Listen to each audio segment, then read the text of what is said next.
wanted to defect. And when they came to the floor of the House, one of our colleagues, Honorable Chinda, raised a point of order, Order 9, Rule 57, Sub-Rule 5, which prohibits that we discuss any matter that is in court. And the Speaker actually concurred and agreed with him, save that Mr. Speaker said that he would consult his lawyers. First, the court injunction is that let the status quo be maintained. In terms of leadership structure? In terms of party membership.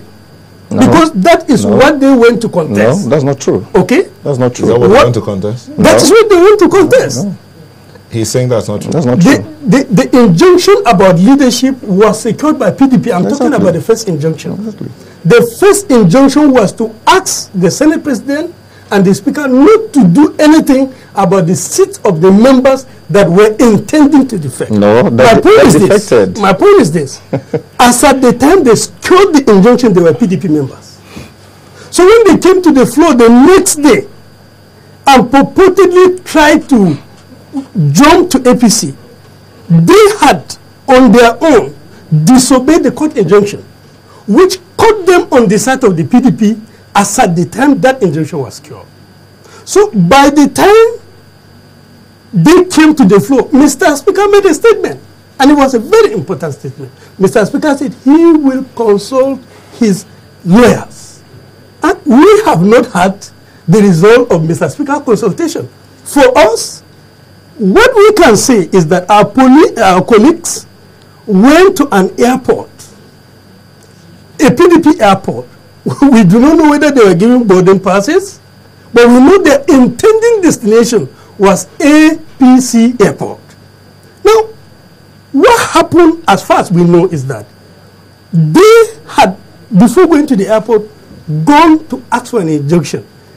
Because of that injunction, they couldn't leave the airport. They couldn't take off. But what has all of this got to do with the directive from the APC and effective law? No. I'm coming to that. Okay. Place. I'm coming to that. There's really no time, so we have to move. I'm trying to build a point. You had this time. The issue is they couldn't take off from point A, being PDP, because a court injunction had told them to maintain status quo. And the Speaker said, I cannot conclude until I consult. Okay. So nobody can effectively say it.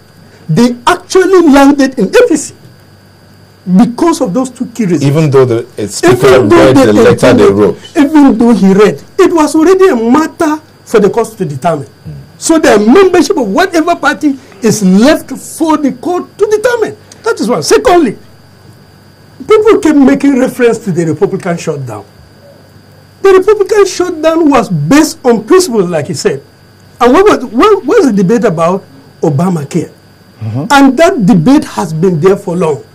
In our case, it's not based on principle, it's a threat. That's what you think. Look, you either solve rivers or this country is shut down. That's a threat. I asked the question, was there no problem in Ikiti? Was there no problem in Borno?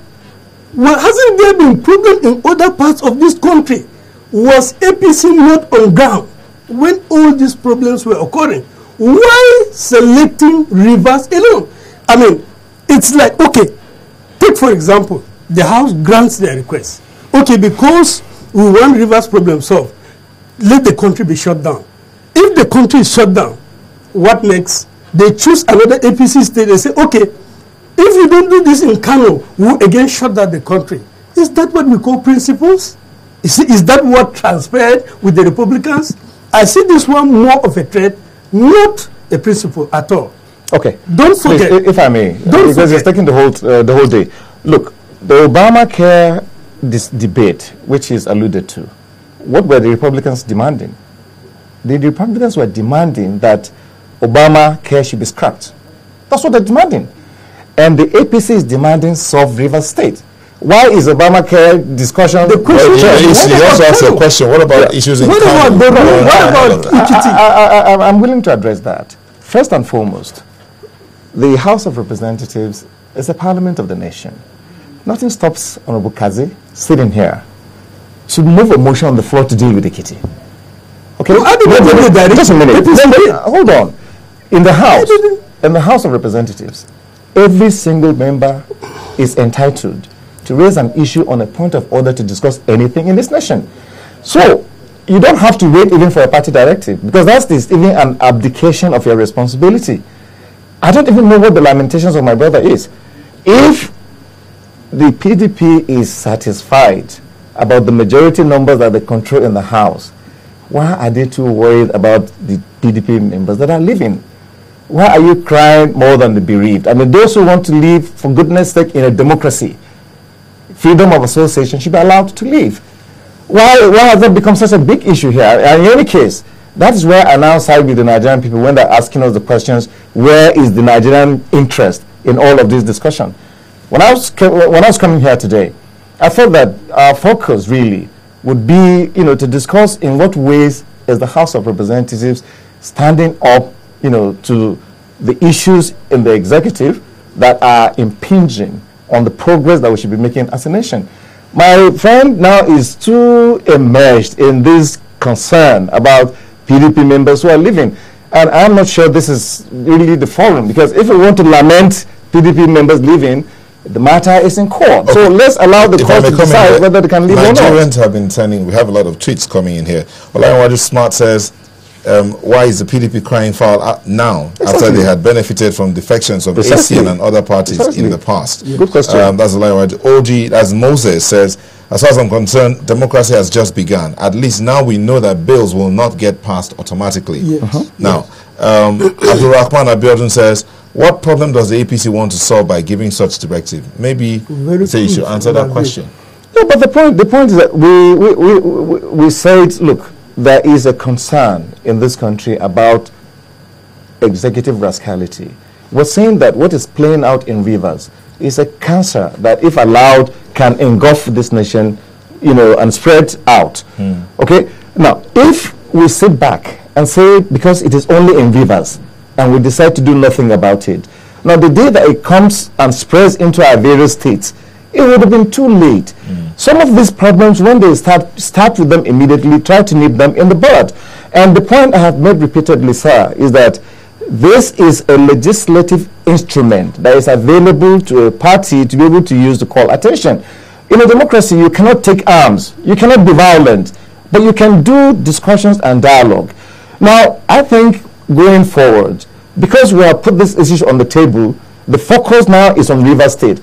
And I dare say, because of the approach of the APC, because of the demand of the APC, the governor of Rivers State and a few other individuals recently were able to hold a rally in Rivers without any police brutality. Are you sure it's because of the directive? Well, I'd like to attribute that to what has happened. Okay, let's come in here. Come in. Now, first, I find it to be very contradictory that you allege legislative or executive rascality, and then the party gives directive for the National Assembly not to vet our budget.